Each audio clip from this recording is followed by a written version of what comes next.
ജെറമിയ 22:1-34 കർത്താവ് അരുളിച്ചെയ്യുന്നു. നീ യൂദാ രാജാവിന്റെ കൊട്ടാരത്തിൽ പോയി അറിയിക്കുക, ദാവീദിന്റെ സിംഹാസനത്തിൽ ഇരിക്കുന്ന യൂദാ രാജാവായ നീയും ദിവ്യസേവകരും ഈ കവാടത്തിലൂടെ പ്രവേശിക്കുന്ന നിന്റെ ജനവും കർത്താവിന്റെ വാക്ക് കേൾക്കുകയും എന്ന് പറയുക. കർത്താവ് അരുളിച്ചെയ്യുന്നു. നീതിയും ന്യായവും നിർവഹിക്കുക, കൊള്ളയടിക്കപ്പെട്ടവനെ അക്രമയുടെ കയ്യിൽ നിന്ന് രക്ഷിക്കുക, പരദേശിയോടും അനാഥരോടും വിധവയോടും തിന്മയോ അതിക്രമമോ കാട്ടരുത്. ഈ സ്ഥലത്ത് നിരപരാധന്റെ രക്തം വീഴ്ത്തുകയും അരുത്.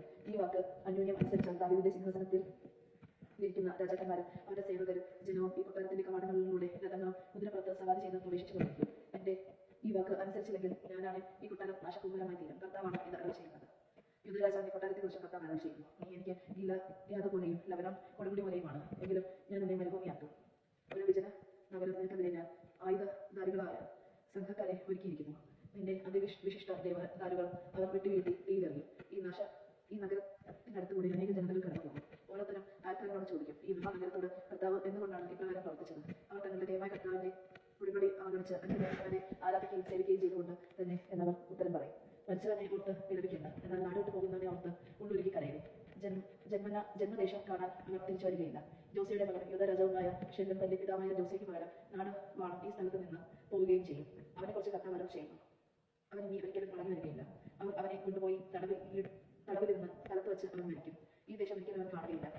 അനീതിയുടെ മുകളിൽ കൊട്ടാരം പണിയുകയും അന്യായത്തിന് മുകളിൽ മുട്ടുപാവം നിർമ്മിക്കുകയും അയൽക്കാരെ കൊണ്ട് ജോലി ചെയ്തിട്ട് പ്രതിഫലം നൽകാതിരിക്കുകയും ചെയ്യുന്നവൻ ശക്തൻ. വിശാലമായ മുറികളുള്ള വലിയൊരു മാളിക ഞാൻ പണിയുമെന്ന് അവൻ പറയുന്നു.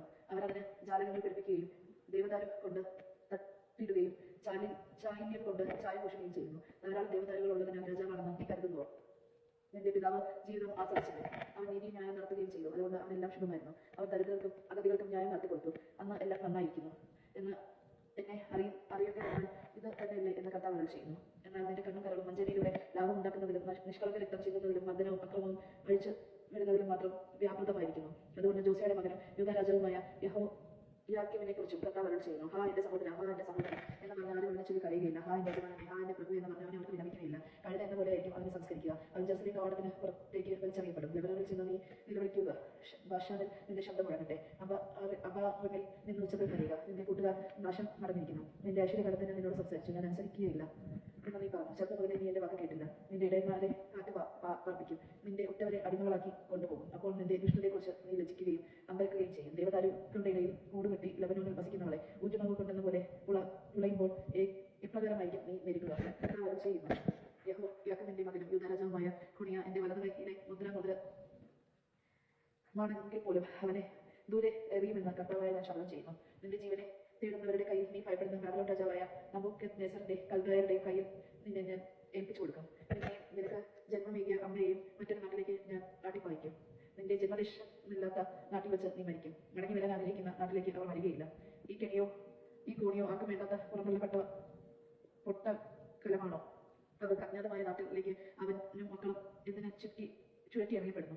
ഓ ദേശമേ, ദേശമേ, ധന്യദേശമേ, ദൈവത്തിന്റെ വാക്ക് കേൾക്കുക. കർത്താവ് അരുളി ചെയ്യുന്നു. സന്തതിയില്ലാത്തവനെയും ജീവിതത്തിൽ പരാജയപ്പെട്ടവനെന്നും ഇവനെ എഴുതിത്തള്ളുക. ദാവീദിന്റെ സിംഹാസനത്തിൽ ഇരിക്കുന്നതിനും യൂദയിൽ ഭരണം നടത്തുന്നതിനും അവന്റെ സന്തതികളിൽ ഭാഗ്യം ഉണ്ടാവുകയില്ല. ദൈവജനങ്ങൾ കേട്ടത്. ക്രിസ്ത്യാനിക്ക് സ്തുതി.